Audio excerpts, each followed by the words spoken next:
don't say to people with throat cancer, I know how you feel. I had a sore throat once. Yet, that's what we do too often to people and students in particular that have mental wellness issues, especially generalized anxiety. Sound harsh? It is.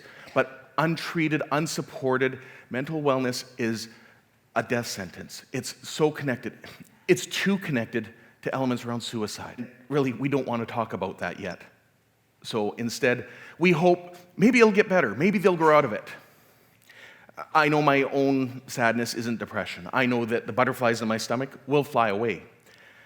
But they've helped me understand that better as an educator. I've always felt myself having a better sense of that social emotional iceberg. There's that tip that you're able to see, and then there's the bigger bulk underneath the water. And it's that bulk I've been able to focus on to help people better understand. But the more I've been doing that, the more I've realized I don't have enough empathy because icebergs flip. And when they do, at first you might be thinking, yes, we're seeing more, we're seeing different. But anxiety is so tough. It's tricky. It will hide. It will be on the backside. It'll flip things over.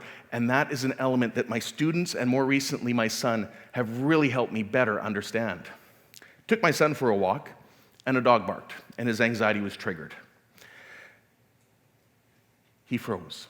I decided as a principal dad, poor him, that I would use this as a teaching example, and wondering, well, which do you think? Is this a time to fight, flight, or flee?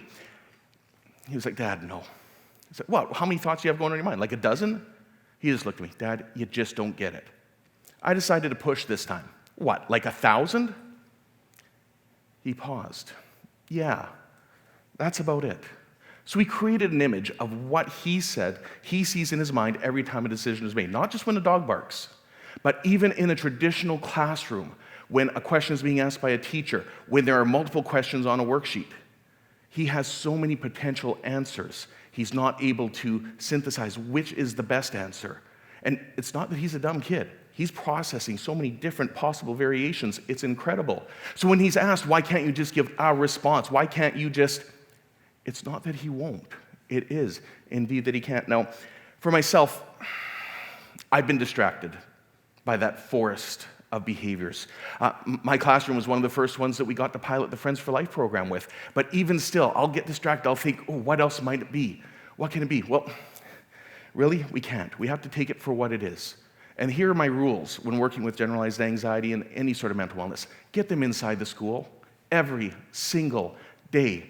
It's not going to be easy, but get them in the school, not even the classroom. We can worry about the classroom later. After the classroom, once they're in there, then you can worry about the work. But really, we need to make those stronger connections, to make those kids feel welcome, to make them feel involved.